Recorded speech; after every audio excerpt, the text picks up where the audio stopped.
aujourd'hui peut-être un peu moins bien qu'avant? Ouais, je pense que c'est surtout qu'à ces époques-là, il n'y avait pas trop le choix de la VO par rapport à la VF.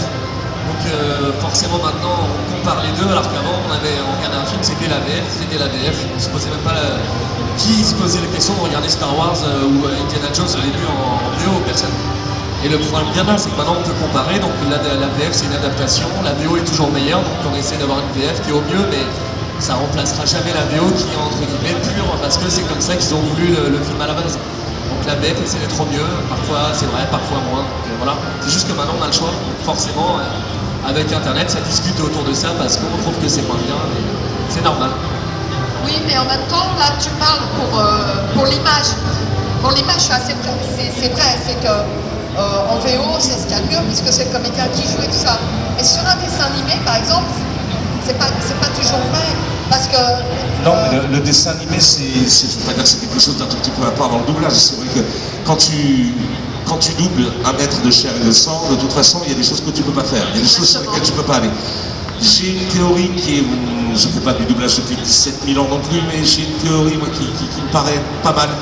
C'est que à certaines époques, dans les années 80-90, c'est là où il y a eu l'explosion de nouvelles chaînes, en plus des 3 chaînes publiques. Et donc, il y a eu énormément de produits qui sont arrivés. Aujourd'hui, on se retrouve avec une ribambelle de produits dans tous les sens, avec tout le monde, un satellite, le câble, la fibre. Donc, si tu veux, en plus, il y a une explosion au niveau des produits, des grilles de programmes à remplir.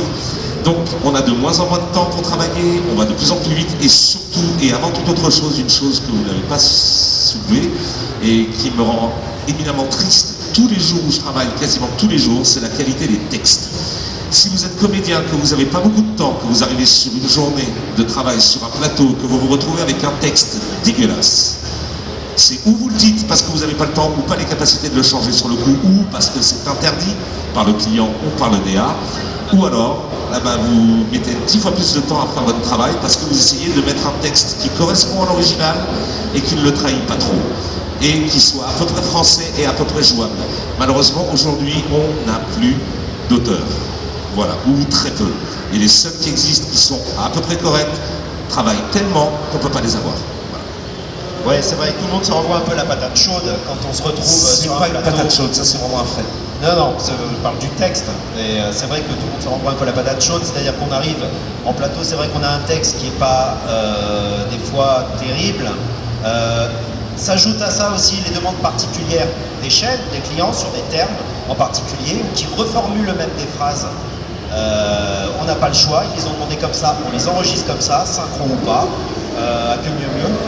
Mais aussi, oui, c'est vrai, quand on voit la qualité de certains textes et tout, à chaque fois on dit oui, mais bon, l'auteur, il n'a pas été payé beaucoup, il n'avait pas beaucoup de temps pour le faire, tout ça. Et voilà, nous on se retrouve en bout de chaîne et ça, on se retrouve dans une situation où c'est la faute à personne en fait.